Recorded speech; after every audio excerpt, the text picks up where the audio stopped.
At noon the sun was bright over downtown, bouncing off the tall glass bank so hard people shaded their eyes. Then, in one breath, the light on the glass house went dark, like someone threw a giant blanket over the sky. The fountains in the plaza stopped. The traffic lights on Main and Fifth all froze at red. A hush fell over Grand Ridge. On the bank's mirror-bright doors, a hairline crack slid across the glass with a dry little pop. Every person on the steps turned at the same time. In the lobby, the big vault timer flicked from 12 to 11:59, and then, strangest of all, it began to count down faster, like a clock in a hurry. Mr. Keegan, the bank manager, reached for the safety switch under the desk. The switch clicked but did nothing.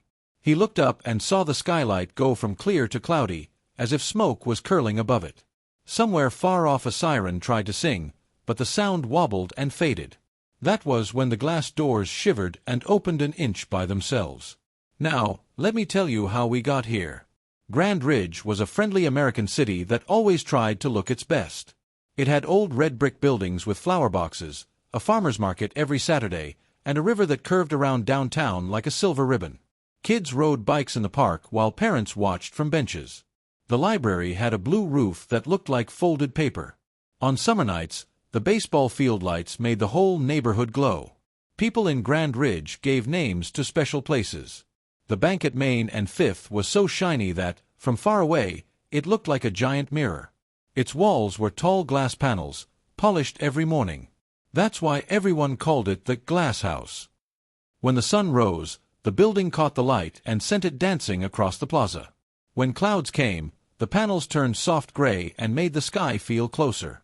If you stood on the steps and waved at your friend, you could see three of you, your reflection, and your reflection's reflection, like a little parade.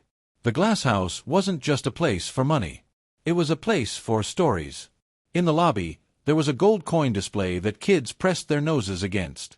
There was a huge round clock that hung over the teller line and went tick, tick, tick in a calm, proud way. There was a calm security guard named Tom who greeted everyone with, "Morning, friend," as if he had known you for years.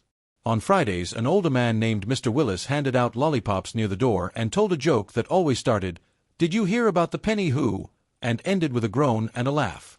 The bank manager, Mr. Keegan, had silver hair and cheerful eyes. He could tie a tie in 10 seconds flat without a mirror. He liked neatness. He liked plans. He kept a tiny brush in his desk just to dust crumbs off the counter. "We move money, not mountains," he liked to say, and he would laugh as if it were new each time. The teen teller, Amy, had bright green nails and a careful smile. She counted bills like a drummer keeps a beat, soft and steady. She kept a little note under her tray that said, "You've got this." It helped on busy days. Across the street, Officer Dana Brooks and Officer Marcus Lee sat in their patrol car and waved at people. Brooks wore her blonde hair in a neat bun. Lee picked the same parking spot every morning because he said the shade made the radio happier. Their boss, Sergeant Tom Alvarez, liked his coffee with too much sugar and carried a notebook where he wrote tiny lists that kept him calm. "Lists make the day behave," he said. On the corner next to the glass house was a hot dog cart with a yellow umbrella. The cook, Mateo, gave extra napkins and said, "Careful, mustard runs faster than you." Kids laughed at that. A city bus hissed to a stop every 10 minutes. The driver, June, had a rubber duck on her dashboard that squeaked when she hit a bump. Across from the bank, a bookstore named City Books put fresh comic books in a window on Fridays so Chloe, a middle schooler with blue headphones, could pick one for her little brother, Max. Grand Ridge liked routines. The traffic lights blinked in a pattern everyone understood. The church bell rang at noon. The plaza fountain bubbled like it had all the time in the world. Even the pigeons kept the same schedule: roof, awning, statue, repeat. When life is steady, you don't always notice the small things that change.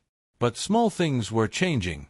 Small thing 1, a flicker in the streetlights the night before, just a quick dim and back like a wink. June the bus driver noticed but kept driving. Small thing 2, a tiny pop in the plaza fountain pump at 11 that morning. The water slowed for a breath and then returned. Mateo the hot dog cook looked over his shoulder and shrugged. Small thing 3, a white service van parked in the loading zone before the bank opened. Delivery vans stopped there all the time, so it did not look strange. But Tom the guard wrote down its license on his notepad anyway because he liked to write things down. Small thing 4, the glasshouse clock, the proud round one above the tellers, ticked a hair too fast. Amy glanced up and frowned. Tick, tick, tick, it seemed to say, adding a tiny extra drum. She shook her head and smiled at the next customer.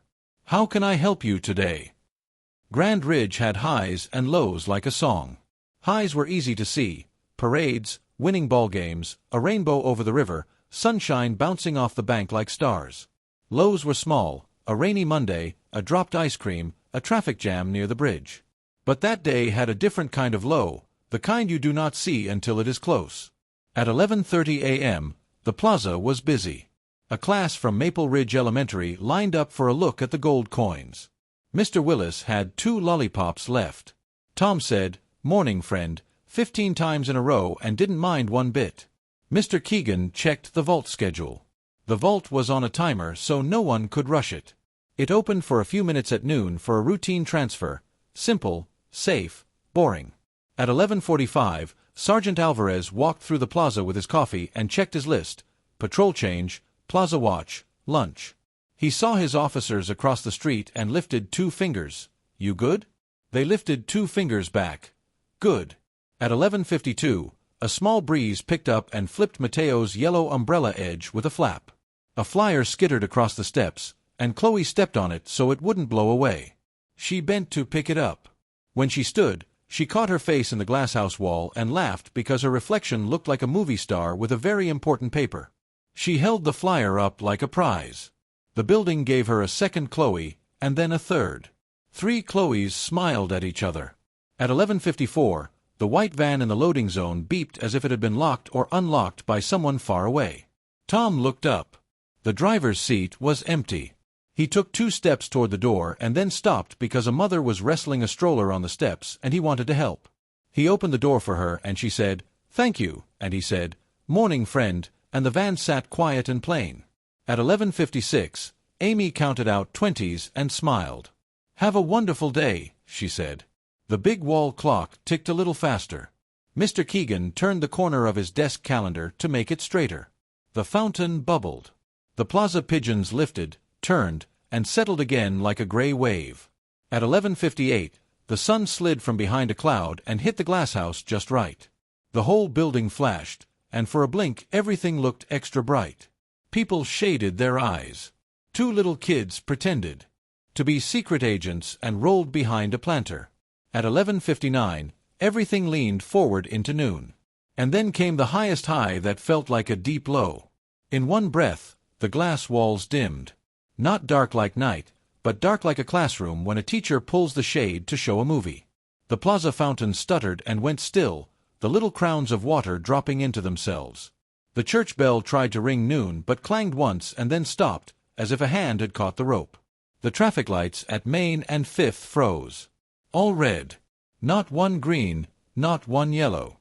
Cars idled and hummed, patients in a waiting room. The bus squeaked to a stop and the rubber duck on June's dash did not squeak back.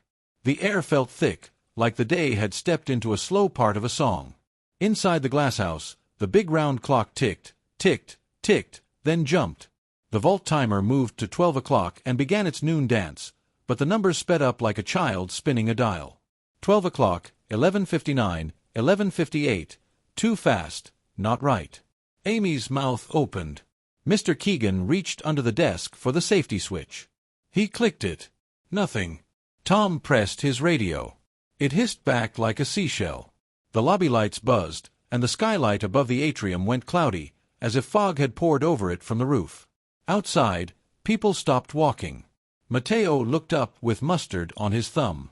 Chloe lowered her flyer. Officer Brooks put her hand on her radio. Officer Lee turned his head slowly like a deer in a quiet wood. Sergeant Alvarez closed his notebook without finishing his list. On the glasshouse doors, a thin crack drew itself from one corner to the other like a pencil line. It did not spread. It just appeared, as if the building had blinked. A hush moved through the plaza, the kind of hush that says, "Listen." In that hush, the bank's mirror-bright doors hissed and opened an inch by themselves, the way an elevator opens when it reaches a floor. Mr. Keegan stood up so fast his chair rolled back and bumped the counter. Amy whispered, "Mr. Keegan?" Tom stepped toward the entrance, one hand up, palm out, not to stop anyone but to comfort them. The vault timer on the wall ticked faster still, numbers flicking like a heartbeat in a sprint. And then the skylight above the lobby, clear, proud, perfect, stretched a white shadow across itself, like something large had slid between the sun and the glass. The shadow stopped right over the vault door. Everyone in the lobby looked up at the skylight. The white shadow hung there like a sheet, perfectly still, as if the sky had put its finger to its lips and said, "Shoo!" The air felt cooler. Amy's hands were so still that a dollar bill stuck to her fingertip and didn't fall. Mr. Keegan took one careful step toward the center of the floor. Tom the guard lifted his radio again. It hissed and crackled and then went quiet, like a seashell with no ocean inside. Outside, Officer Brooks pressed the side button on her shoulder mic. "Central, do you copy?" Only static answered. Officer Lee tried his radio too. Nothing. Sergeant Alvarez didn't use his radio, he used his eyes.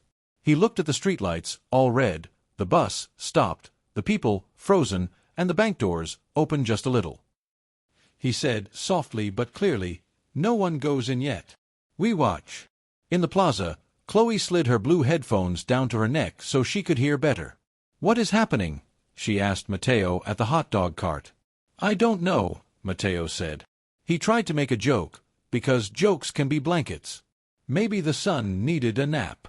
The vault timer ticked faster and faster. 11:57, 11:56, 11:55, too fast, like a movie on fast forward. The numbers were white on black, bright as teeth. Mr. Keegan knew the schedule by heart. At noon the vault unlocks for a short, safe window. But this was not noon anymore. This was a clock running like a scared rabbit. He reached under the counter for the emergency stop switch. He had already pushed it once. He pushed it again. Click. Nothing. "Amy," he said without looking away from the timer, "please press the floor alert." Amy slid her hand under her station and felt for the round button with the raised bump in the center, the one they practiced with during drills. Her finger found it. She pressed. In the back room, a light should have turned red. Nothing turned any color. Tom stepped toward the doors and spoke in his warm voice. "Folks, let's stay calm. Please take a seat along the wall. We're going to treat this like a fire drill. Slow feet. Quiet voices." People listened. People like to be told what to do when things get strange. A mother lifted her toddler to her hip. An old man tucked his bank slip in his pocket. A teen in a baseball cap sat down and laced and unlaced his fingers. Amy came out from behind the counter and moved from person to person. "You're okay," she said, because sometimes the smallest true sentence is the one that helps the most. Outside, June the bus driver opened her door and called to the officers, "Do you need to clear the block?" Her voice sounded small in the big quiet. Brooks shook her head. Not yet. Her eyes never left the inch-wide opening in the glasshouse doors. She could see Tom's shoulder, Mr. Keegan's back, Amy's green nails like bright leaves. At 11:54, or what the timer said was 11:54, the white shadow over the skylight shifted. Not much. Just a slow inch, like a boat drifting on the surface of a still lake.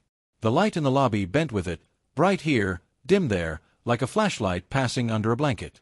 "Sir," Amy said to Mr. Keegan, "do you think it's smoke?" Mr. Keegan didn't answer. He was thinking of wires, of circuits, of breakers, of every neat, normal thing that makes a building behave. He wished for his tiny crumb brush because wanting small things sometimes keeps big worry from taking over. The plaza fountain coughed. One skinny stream of water popped up, then fell. The pigeons lifted all at once, a gray-brown puff, and landed on the bookstore awning.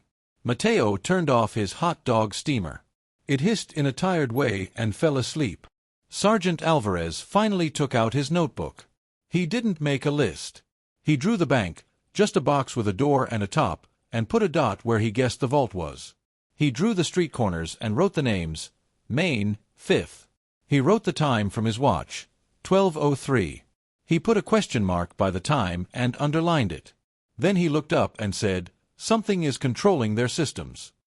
Lee asked, "From the roof?" "Maybe," Alvarez said. Maybe not. Inside, Tom stood at the doors and used his palm to signal wait to the officers outside, even though the officers were already waiting. He didn't know what else to do with his hand. He wished his radio would say something simple like, "Hello, Tom." He would have said hello back. The vault timer slid to 11:50. The numbers blinked, blink blink, like nervous eyes. The sound in the lobby went thin, like all the noise had moved to the edges. The big clock above the tellers ticked off beat. Tick, tick tick, tick. The shadow above the skylight drifted again. Amy noticed something new. It wasn't a shape like a person or a car or a cloud. It was a circle that wasn't perfectly round, a little lumpy along the edges, like a ring made of lots of small pieces. She thought of macaroni glued into a wreath. That made her want to laugh and cry at the same time. "Mr. Keegan," she whispered, "I think it's a bunch of little things making one big thing." Mr. Keegan nodded once, though he wasn't sure. He felt like a man trying to see through a milk bottle. At 11:47 on the timer, the lobby speakers chirped, the soft, friendly chime that usually says, "Welcome to our bank." The chime played 3 notes and then stopped. Everyone looked up at the black dots in the ceiling where the speakers lived. The chime did not play again. "Okay," Tom said, more to himself than anyone else. "Okay." Outside, Alvarez finally decided to move one step. Just one. He walked from the curb to the yellow line in the street. He lifted his empty hand toward Tom the guard to show hello, peace, care. Tom lifted his hand back. Their 2 hands felt like bridges built out to each other. The vault timer hit 11:45. It slowed. Not too normal, but too less fast. It moved like a runner who had been sprinting and then remembered he could jog. Amy let out a breath she didn't know she was holding. The mother with the toddler hummed a lullaby because humming is a kind of hand you can put on a scared thing. "Look," Chloe whispered to Mateo. Her finger pointed not to the sky but to the bank doors. The inch-wide opening widened to 2 inches. No one touched it. The glass simply slid a tiny bit farther. The sound it made was like ice moving on a lake, a soft, long shhh. Brooks felt her knees again and didn't like the feeling. "Sarge," she said. Alvarez did not answer right away. He was counting. 1 Mississippi, 2 Mississippi. He told himself, if it moves to 3 inches, we act. The white shadow above the skylight rippled. A soft flash came from the center, not bright enough to hurt, bright enough to notice. The vault timer paused at 11:44 and blinked. 11:44. 11:44. 11:44. Like a heartbeat that had decided to stay in place. Mr. Keegan felt a small, wild hope. Maybe the timer would stop. Maybe the doors would close. Maybe the shadow would float away like a strange balloon. "Folks," he said, using his manager voice, the one with square corners, "we're doing just fine. We're going to stay seated and—" The skylight changed. Not the glass, but what was on the other side of it. The lumpy ring of little things drew itself in tighter, like a drawstring bag. Between the pieces, new light blinked in a neat circle. 1, 2, 3, 4, tiny specks, green-white, going around in order the way numbers go around a clock. The green-white dots moved faster and faster until they felt like a wheel. And then something small and silver slid down from the middle of the ring on a thin line, simple as a fishing lure on a clear string. Amy grabbed Tom's sleeve. "Do you see?" "I see it," Tom said. The silver thing stopped 10 feet above the lobby floor. It was shaped like a coin with a tail. Its surface was smooth, but if you looked hard you could see dots no bigger than freckles. It made no sound. It hung there like a patient question. Outside, the crowd made the soft sound crowds make when they don't understand, a breath moving in a circle. Brooks' hand found Lee's sleeve. She didn't hold on. She just made sure he was there. The coin-shaped thing tilted, just a little, as if it were listening. It turned its face toward the vault door. Then, from a seam along its side, 4 tiny lights appeared, soft blue, the color of a TV turned low in a dark room. The lights blinked twice. The vault timer woke. 11:43, 11:42, 11:41, fast again, but not as fast as before. It was as if the silver coin and the timer were talking to each other in a language made of numbers. "Mr. Keegan, what do we do?" Amy asked. Her voice sounded very young to her own ears. "We stay together," he said. He did not feel brave, but he sounded brave, and sometimes that is the same thing for a little while. Tom took 2 slow steps toward the center of the lobby, careful as a person walking near a baby deer. He raised his empty hands. "If someone can hear me," he said, looking up, "this is a bank with families inside. Please say what you want." The silver coin did not answer with words. It answered with motion. It slid, exactly level, across the air until it hovered